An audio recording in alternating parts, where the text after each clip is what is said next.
¿Alguna observación, algún comentario o pregunta de lo que vimos la vez pasada acerca de el Salmo y acerca de estos juicios que hemos estado considerando, que dice la palabra? Vamos a repasarlos un poquito, ¿no? Habíamos hablado, me parece que de 3.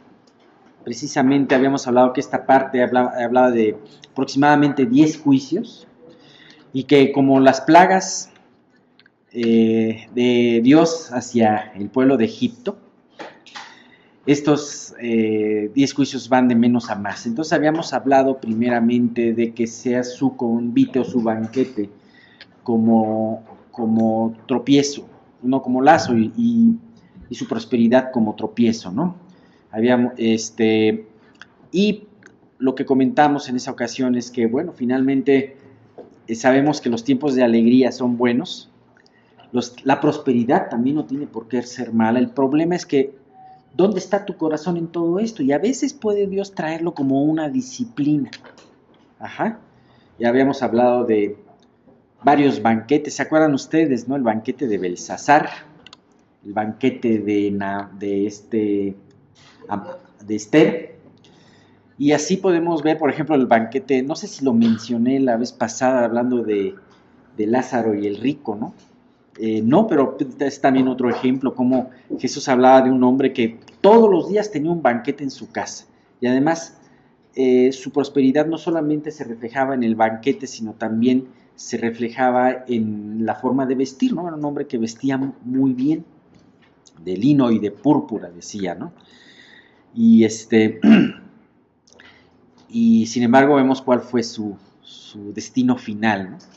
Ajá. Es preferible tener tiempos de necesidad, tener tiempos en donde de luto, pero que nos lleven a pensar en lo realmente importante, en lo eterno, tener tiempos de prueba. A veces no tenemos tiempos de luto necesariamente porque se ha muerto un familiar, a veces tenemos tiempo de luto porque se nos fue un plan que teníamos en nuestra vida, se nos murió un proyecto, se nos murió una expectativa que teníamos, entonces hay un luto en nuestro corazón, ¿no? Entonces, también es bueno eso, ¿no? Y a veces dices, bueno, Dios, ¿por qué me quitaste esto? Si es que yo te lo había entregado y lo te había puesto en el... Sí, pero a veces no hay otra forma sino solamente esa forma de quebrantamiento en donde podemos nosotros aprender más de Él, ¿no?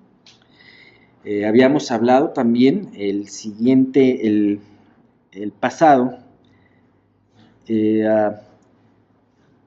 habíamos hablado acerca del oscurecimiento de los ojos y también el temblor, y que precisamente un juicio es ser ciegos. Ajá. Cuando tú ves el problema en los demás y no lo ves en ti, hay una ceguera ahí. El temor también constante. Ahí también habla de que hay algo, ¿no? ¿Por qué estás temiendo? ¿Por qué tienes temor al futuro? Yo sé que naturalmente podemos tener futuro a lo que no tener temor, perdón, a lo que no conocemos, y dentro de eso es el futuro. Sin embargo, pues tu corazón debe de estar apoyado en Dios. Y dice, no tener miedo de lo por venir. La mujer virtuosa hablaba en Proverbios 31, dice, se ríe de lo por venir, ¿no? Hablaba, pero no como burlándose o como jactándose, sino realmente confiada, con su corazón confiado en el Señor. Ajá. Dice, ¿qué me importa esta situación si de todas formas Dios me tiene en sus manos? Y por fin habíamos hablado acerca de rechazar, de lo último. Derrama sobre ellos tu ira, y el furor de tu enojo los alcance. ¿Y por qué esta ira y este enojo? Porque el hombre primeramente menosprecia la misericordia de Dios, pero también menosprecia su ira. Entonces, habíamos hablado precisamente de cómo estás, en qué momento estás cuando tú estás rechazando la misericordia de Dios. ¿Cuánto mayor castigo pensáis? O sea, si el que el que viola la ley de Moisés por testimonio 2 o 3 muere irremisiblemente. ¿Cuánto mayor castigo pensáis que merecerá el que pisoteara al Hijo de Dios, el que tuviere por inmunda la sangre en la que fue santificado e hiciese afrenta al Espíritu de gracia? ¿Se acuerda que terminamos con ese versículo, no? Bien, pues ahora vamos a ver otros juicios. Y vamos a empezar, vamos a leer del versículo 25 al 28. Carlos, ¿quieres? Sea su palacio asolado, en sus tiendas no haya morador, porque persiguieron al que tú heriste, y cuentan del dolor de los que tú llagaste, por maldad sobre su maldad, y no entren en tu justicia. Sean traídos del libro de los vivientes, y no sean escritos entre los justos. Exactamente. Lo primero, aquí nos habla de otro juicio. Dice, sea su palacio asolado y en sus tiendas no haya morador. Todo esto que nos habla de esta riqueza, pues obtenida muchas veces impíamente, nos habla también de un juicio. Lo obtenido de esa manera, haciendo a un lado a Dios, no agradeciéndole a Dios, habiendo vivido por eso, llegará el tiempo en donde ¿cuál es el juicio? Acumula cosas, pero Dios no te da el privilegio de disfrutarlas. Hace mucho tiempo, hubo un caso de un hombre que lo metieron a la cárcel por corrupción aquí en México,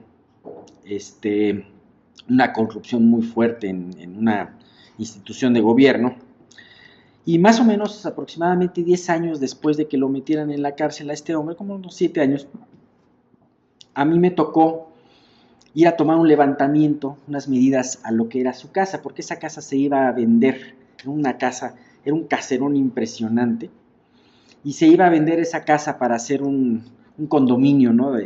Horizontal. Me llama mucho la atención porque aparte del terreno, era una casa pues muy grande, ¿no?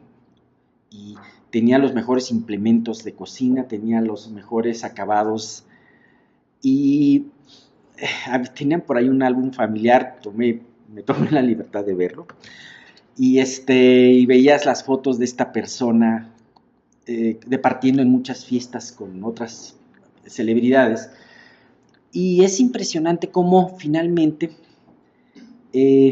se cumple, y me acordé de este versículo que lo quiero comentar. Dice en Isaías 5:9, ha llegado a mis oídos de parte de Jehová de los ejércitos que las muchas casas han de quedar asoladas, sin morador, las grandes y hermosas, ¿no? Entonces me llamó mucho la atención cómo, lo creamos o no, se cumple este juicio. Finalmente, una persona que impíamente había acumulado su riqueza a través de la corrupción, y pues a mí me tocó visitar su casa, una casona, un palacio, pero desierto, y que él ya no estaba disfrutando en ese momento, ¿no? Y así hay mucha gente, ¿no? Ahora, nosotros podemos estar hablando de todo esto, pero ¿cómo, si tu corazón no lo tiene Dios, si Dios no es lo principal en tu vida, tampoco a ti te va a dar el privilegio de disfrutar lo que Él mismo te da? Lo disfrutará otro. Bien, este versículo también fue mencionado por Pedro en Hechos 1:20 cuando hablaba de Judas. Vamos a leer Hechos 1:20.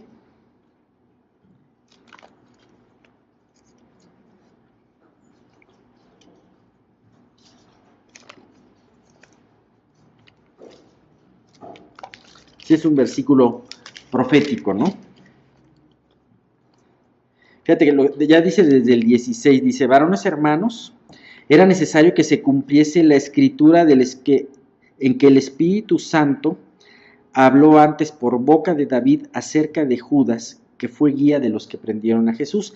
Eso lo dice en el versículo 16. Y en el versículo 20 dice, porque está escrito en el libro de los Salmos, y hace referencia a este versículo: sea hecha desierta su habitación y no haya quien more en ella, y tome otro su oficio.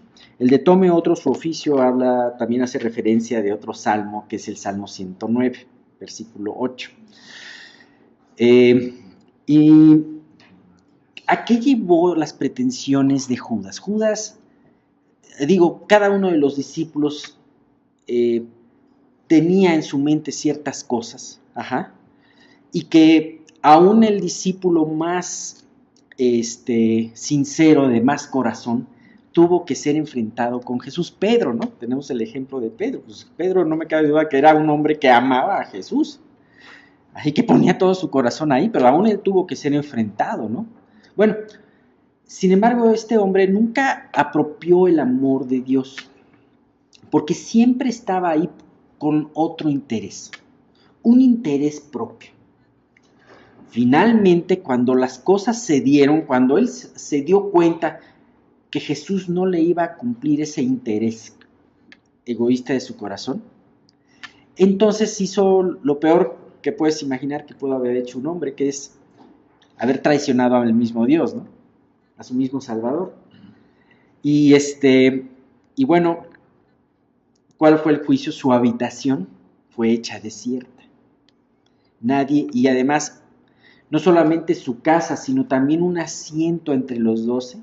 Él fue llamado a tener un ministerio hermoso. Dice Pedro ahí en ese mismo discurso, dice, es que él fue llamado a ser testigo con nosotros, a ministrar con nosotros. Bueno, pues su asiento quedó vacío, y su asiento iba a tener que ser utilizado por alguien más, ¿no? ¿Matías?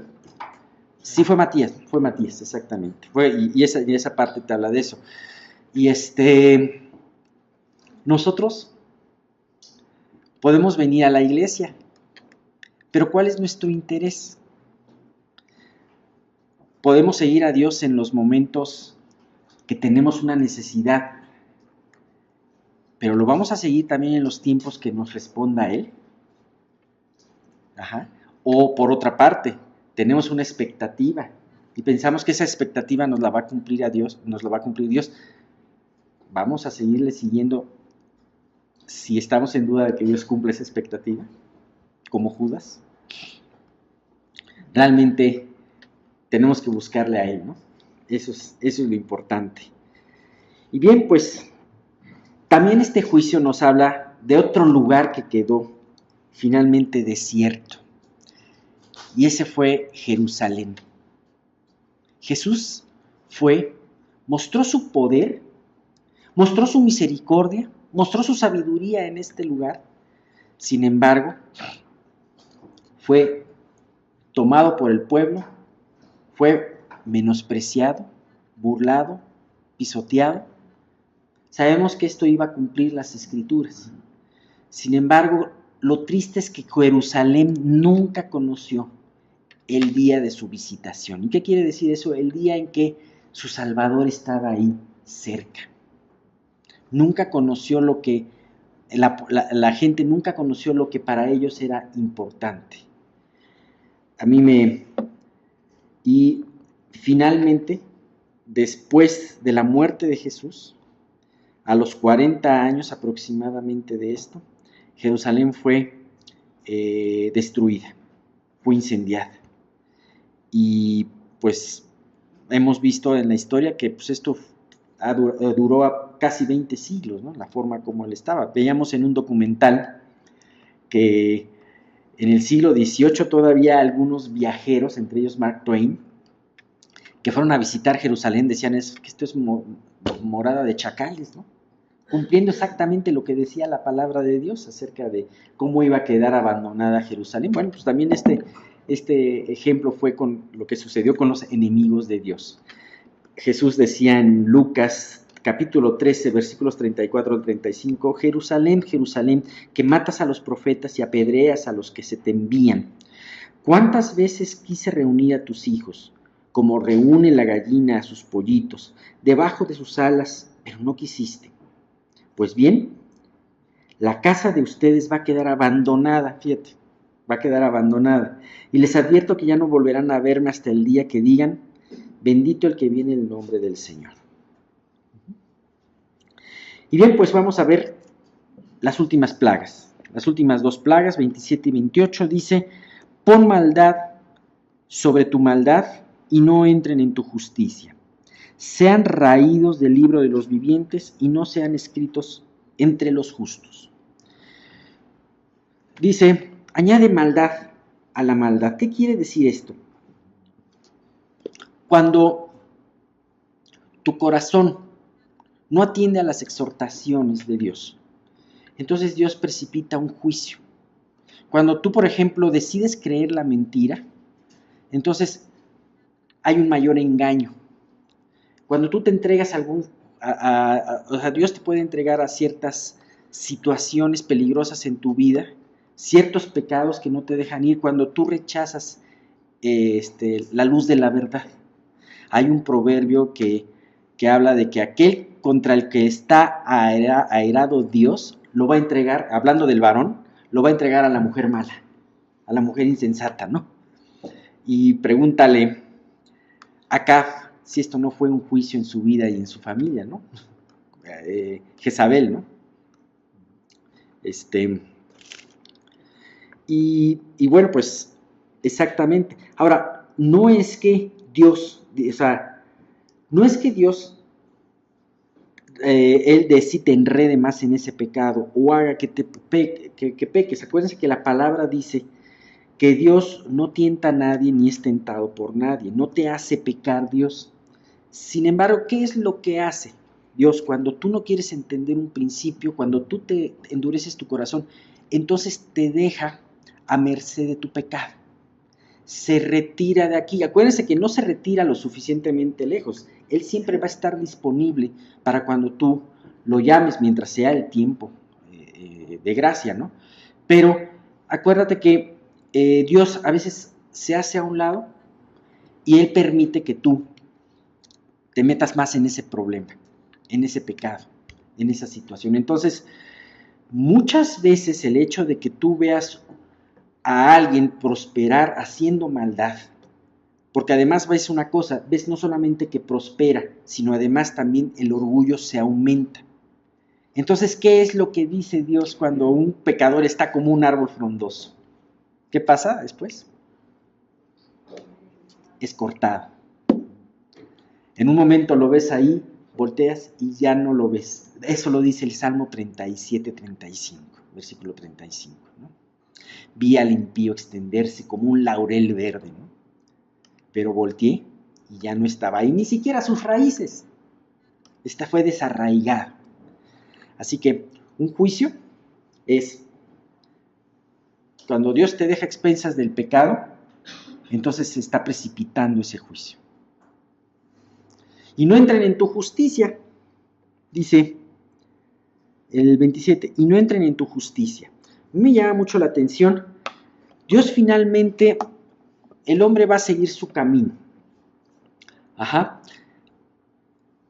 Me recuerda mucho el caso, escuché el caso de un hombre en Estados Unidos en el siglo XIX, el cual fue un ateo que toda su vida persiguió intelectualmente al cristianismo y se negaba a creer en el Dios que lo podía salvar. Este hombre vivió más de 90 años, o sea, puedes decir que completó su vida. Sin embargo, en su lecho de muerte, sus hijos le instaban a creer en Dios, sus propios hijos, ¿no? Y ¿saben qué respondió? El hombre respondió aún con la voz débil diciendo, de la forma en que viví, de esa forma voy a morir. O sea, si toda mi vida luché por no creer en Jesús, tampoco lo voy a hacer a la hora de mi muerte. Es impresionante, este hombre había cruzado ya un umbral que no podía regresar. No por esto no quiere decir que no le insistas a alguien que sea un ateo o alguien, o que lo dejes Solamente Dios sabe, pero a mí me llama mucho la atención cómo este hombre con estas palabras contundentes dijo, así como he vivido, así voy a morir. Si no he querido entrar por la puerta de la justicia, en el hecho de la muerte tampoco voy a entrar. Ten cuidado con el endurecimiento, ¿no? Ese es un punto importante. Y bien, como he dicho, este salmo, estas plagas, mejor dicho, vienen de menos a más. Y la plaga o el castigo más severo es el siguiente: sean raídos del libro de los vivientes y no sean escritos entre los justos. Hasta ahorita prácticamente hemos hablado de consecuencias terrenales, consecuencias temporales. Sin embargo, aquí estamos hablando de una consecuencia eterna. ¿Sabes? Hay un libro que se llama el libro de la vida, en donde los que estén inscritos en ese libro son los que van a poder gozar de su eternidad con Dios. Y qué terrible es cuando Dios borra ese nombre, tu nombre o el nombre de cualquier persona, de ese libro. Si tú hicieras el peor crimen aquí en la tierra, si tú pecaras contra un gobernador, un rey de la tierra, ¿cuál es el peor castigo que puedes tener? La pena de muerte. A lo mejor una pena de muerte con tortura, una muerte muy dolorosa. Pero si tú pecas contra el Rey de Reyes, vas a tener el peor castigo: el borrarte del libro de la vida. Así que, pues, realmente estos son los juicios a los cuales nosotros debemos de verlos, y que David los estaba aquí anunciando, ¿no? Y bien, pues vamos a seguir el Salmo con la última parte. Nos queda poquito tiempo, pero podemos ver unos asuntos aquí. Carlos, ¿quieres leer, por favor, del versículo 29 al 31? Nos falta del 29 al 36, pero vamos a ver del 29 al 31. Sí. Mas a mí, afligido y miserable, tu salvación, oh Dios, me ponga en alto. Alabaré yo el nombre de Dios con cántico, lo exaltaré con alabanza. Le agradará a Jehová más que sacrificio de buey o de cerdo, que tiene cuernos y pezuñas. ¿Qué forma de terminar el salmo? Porque lo vamos a ver en más tiempos de alabanza. Es un salmo triste que termina con una alabanza gloriosa. David había pasado por tiempos difíciles. Él expone su queja, pide por justicia. Y aún en estos momentos, en donde dice en el versículo 29, dice afligido y miserable, él expone su situación, él expone su debilidad, y aún vimos, ¿se acuerdan que en el versículo 5 hablaba también acerca de su pecado, cuando dice, Dios, tú conoces mi insensatez y mis pecados no te son ocultos? Aún esto sirvió de confesión, pero tiene esto un final precioso, porque a pesar de toda esta situación, David puede seguir confiando y alabando a su Dios. Así que es hora en este momento, en este tiempo, de mirar al cielo y proclamar la futura liberación. Lo hemos visto varias veces. Y David nos ha enseñado mucho a través de sus salmos de que gracias a la fe, tú, estando en medio de la prueba, puedes proclamar esta liberación, puedes proclamar la victoria. Dice, mas a mí afligido y miserable, tu salvación, oh Dios, me ponga en alto. Aquí David una vez más está reconociendo su debilidad, está reconociendo su vulnerabilidad. Pero ese momento en donde Dios te enfrenta a esas debilidades, lejos de ser un momento de apartarte de Él, es el momento de llegar y con Él decir, yo no puedo, pero tú sí puedes, Dios. Y es más, no solamente sé que puedes, sino que en estos momentos alabo tu nombre porque sé que tú me vas a sacar adelante. Gracias a Dios, las tribulaciones nos enseñan nuestra vulnerabilidad. Muchas veces cuando viene todo viento en popa nos creemos y nos declaramos fuertes, ¿no? Pero aquí Dios nos quiere enseñar a través de que las pruebas nos enseñan dónde estamos y nos enseñan nuestra necesidad de estar con Dios. Los pobres en espíritu y los que sufren serán bendecidos grandemente por Dios, y así nos lo habla Jesús en el Sermón del Monte. Mateo 5, capítulo 5, versículo 3 al 4 dice: bienaventurados los pobres en espíritu, porque de ellos es el reino de los cielos. Bienaventurados los que lloran, porque ellos recibieron o recibirán consolación. Entonces, pues ves cómo, así como David, estando en medio de sus tribulaciones, voltea a ver el momento en que Dios los saque adelante. Así Jesús está prometiendo de que bienaventurados los humildes, ¿cómo dice? Los humildes, y bienaventurados los que lloran. Los humildes, porque de ellos es el reino de los cielos, y los que lloran, porque ellos recibirán consolación. Siempre hay un final dichoso, un final grato para aquel que decide poner su confianza en Dios. Dice el versículo 30, alabaré yo el nombre de Dios, con cántico lo exaltaré con alabanza. Y es un poquito más lo que hemos estado diciendo, la fe. Habla de esta fe, o sea, David dice esto en futuro, pero en un futuro inmediato. A pesar de él estar viviendo esta situación difícil, dice, yo lo alabaré. No quiere decir que lo alabaré cuando ya Dios me responda, sino en este momento, a pesar de mi situación, yo pongo mis ojos en Dios y lo alabo. Ajá. Muchas veces los himnos nos salen más de corazón cuando estamos quebrantados, ¿no? Y pues Jesús, después de la cena, antes de pasar la hora más terrible que iba a pasar, sale cantando himnos con sus discípulos. Siempre es importante a pesar de que estamos o que vamos a pasar por una prueba, poner nuestros ojos de esta manera en Dios. Y por último dice el 31, y agradará a Jehová, o sea, esta alabanza agradará a Jehová más que sacrificio de buey o becerro que tiene cuernos y pezuñas. Me encanta este versículo, cómo nos habla, haciéndonos un contraste entre el sacrificio de alabanza y la ceremonia ritual de sacrificio que ellos tenían. ¿Sabes por qué lo dice varias veces Dios? Y lo dice en otros ejemplos que vamos a ver.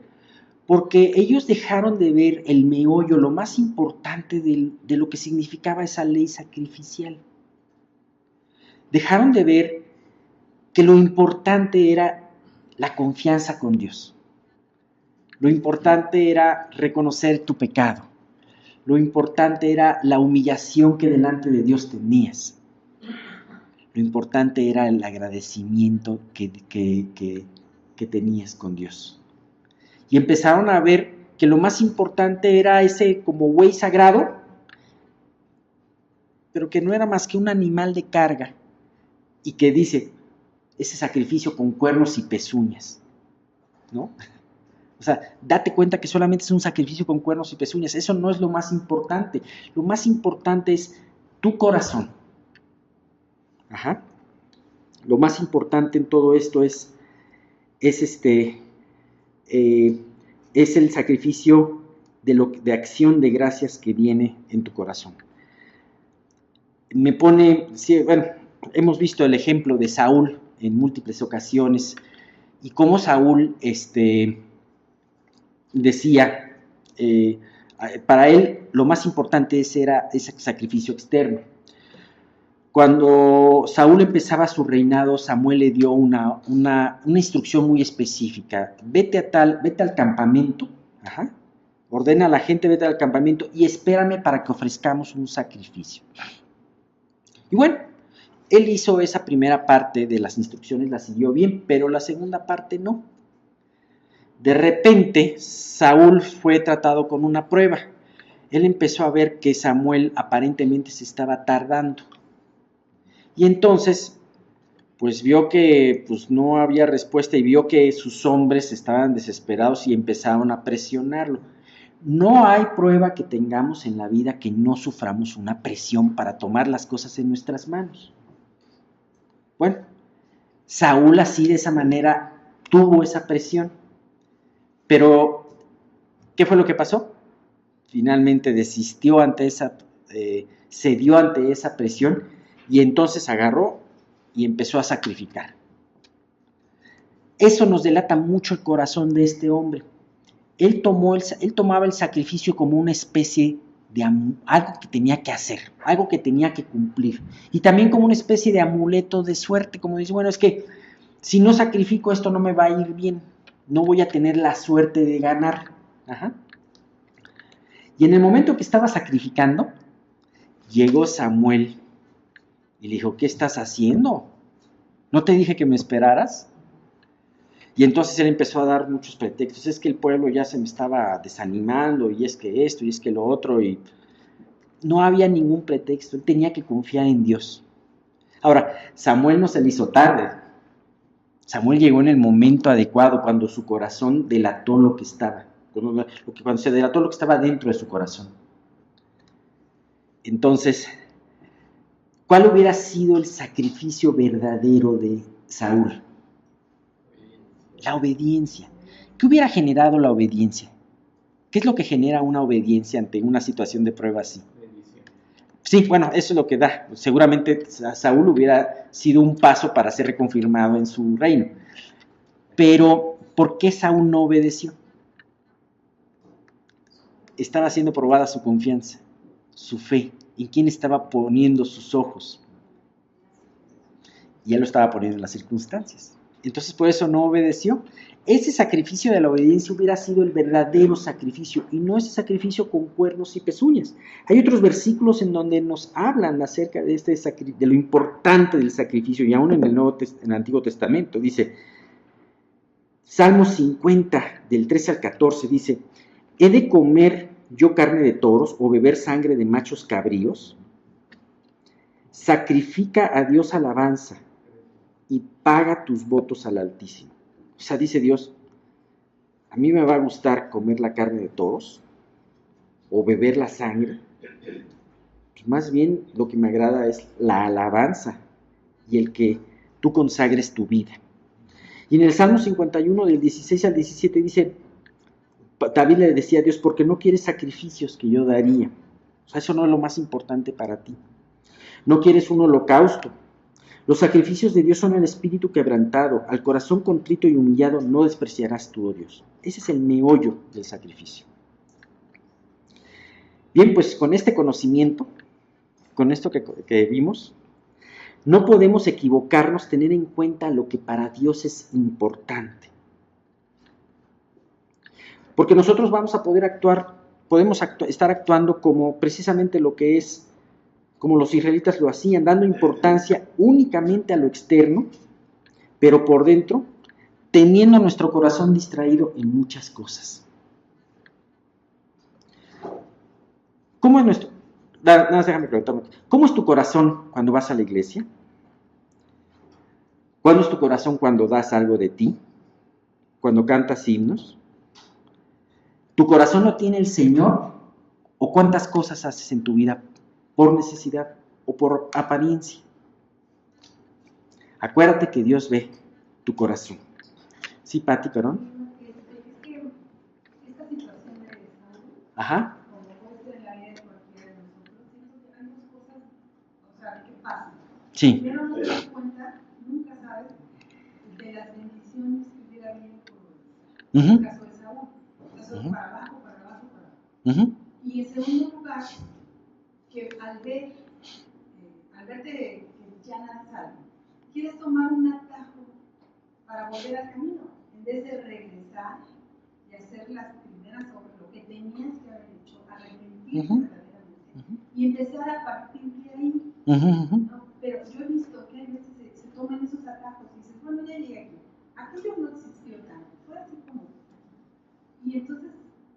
la vida se complica muchísimo, ¿no? Sobre todo con una persona escribiente, como que el brillo se acaba, esa relación con Dios se acaba y empiezan los sustitutos, las hojas, ¿no? Me hace muy significativa la vida de Saúl a la desobediencia, ¿no? Sí, y tú puedes ver qué fue lo que pasó en Saúl cuando después en esa batalla. Él no se atrevió a enfrentar a los filisteos, él estaba teniendo un temor fuerte, él estaba con sus hombres sentados abajo de un árbol y pues esperando que alguien se moviera cuando él debió de haberse movido, ¿no? Finalmente Jonatán, su hijo, dijo, pues es que nadie se mueve, pues voy a ir yo con mi escudero, y entonces fue lo que pasó. ¿Qué fue lo que pasó ahí con Saúl? Al no hacer un sacrificio de obediencia basado en una confianza en Dios, su confianza fue debilitada, o más bien, no había confianza. Entonces, eso mismo que lo llevó a apresurarse en el sacrificio, lo llevó a pues estar temeroso y no actuar en el momento que tenía que actuar. Fíjate. Y al legalismo. Porque además hubo un legalismo ahí. Él trató de cubrir todo eso con legalismo. Él hubiera matado a su hijo. O sea, él primero puso una orden absurda. Nadie coma. Y no, o sea, vio el legalismo y no vio la necesidad de su ejército, que ellos tenían que comer. Y hasta su hijo Jonatán, que se atrevió a tomar porque no lo sabía, miel del bosque. O sea, Dios les había provisto eso para fortalecerlos. Y dijo Jonatán, es que si hubiéramos tomado aquí, o sea, hubiera sido una derrota contundente para los filisteos, ¿no? Y también casi lo lleva a matar a su hijo. El pueblo se tuvo que interponer, ¿no? Ahí se cumple lo que dice, a lo malo le dices fuerte, a lo malo. Sí, porque estás desubicado, porque tu confianza no está en Dios, porque tu corazón no está en Dios. Para terminar, les doy un versículo, Isaías 1 del 11 al 12, que dice: ¿Para qué me sirve, dice Jehová, la multitud de vuestros sacrificios? Hastiado estoy yo de holocaustos de carneros y de cebo de animales. ¿Quién demanda esto de vuestras manos cuando venís a presentaros delante de mí para hollar mis atrios? Así que es importante acordarnos lo que para Dios es importante. ¿Sí, Carmen? Voy a compartir también Hebreos 13, 15 y 16. Dice: así que ofrezcáis siempre a Dios por medio de sacrificios de alabanza, es decir, frutos de labios que confiesan su nombre. Y hacer bien y de la ayuda mutua no olvidéis, porque de tales sacrificios se agrada a Dios. Exacto.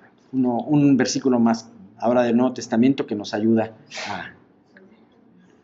Bueno. Hebreos 13, 15 y 16. Hebreos 13, 15 y 16. Gracias, Carmen.